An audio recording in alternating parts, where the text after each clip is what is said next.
Hi, I'm Rick Woodson of the ImpactMethod.com. I'm going to continue our last episode where we talked about the grip and the setup and the backswing. I'm going to finish this up talking a little bit about the very finish of the backswing and what we do to initiate the forward swing and get into what my system is all about, which is impact. We discussed the last series with the training aid set up, where we were using this to talk about the takeaway, keeping the hands in front of the chest, how we set this up on our shoulder, and complete the top of the backswing. What I like to see is the hands in front of the chest when they're directly across from your right shoulder. I do not like to see a stalling move of the shoulders and moving the arms back across the body. I like that all to move together, so that when your hands are between your waist and your right shoulder, I want the hands directly in front of your sternum. That will place the club on plane here. Now when we finish the turn, it's done with the pivot. We're not going to finish the backswing by letting the arms move without finishing the pivot with moving the backswing with the body. Okay? So we're going to waist level. Now I'm going to finish the backswing by completing my turn. I'm not going to do this by swinging the arms.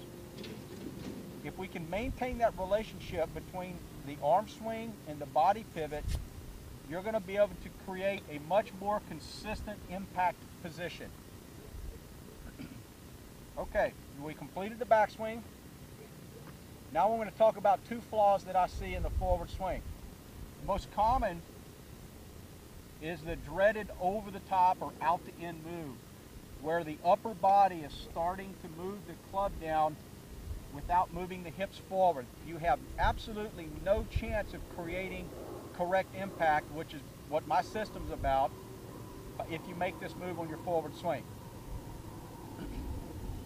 Again, if we get the club laid off here, you can see where our plane's going to go. My compensating move is going to be to get the club back up on the plane, and I'm going to start it down in this position. So if we get it back where we're parallel here to our training aid, we're going to move the hips forward at this point. Here, that's going to allow the club to stay on the correct plane. We're going to be able to create the correct impact alignments to compress the golf ball. If you look at it from this angle, front on, this is what you'll see. You need to move the belt buckle over the left ankle to initiate the forward swing. If you start it down with the upper body, you're going to be out the end. You're going to be in a awkward position to make contact, to say the least. Another flaw that I see, correct backswing, you'll see golfers that drop the golf club too far from the inside, hitting the ground well behind the golf ball. You'll notice when I do that, how my right shoulder is dropping excessively on the forward swing. That's going to place the club in too much of an in to out position, and that's going to require me to flip my hands through the golf ball to square the golf club. Again, a very common flaw.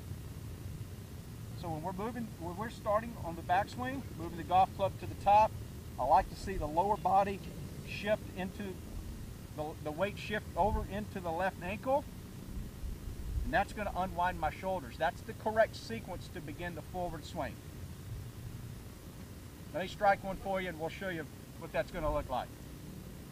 I'm going to rehearse the backswing, bump into the left ankle, correct impact alignments.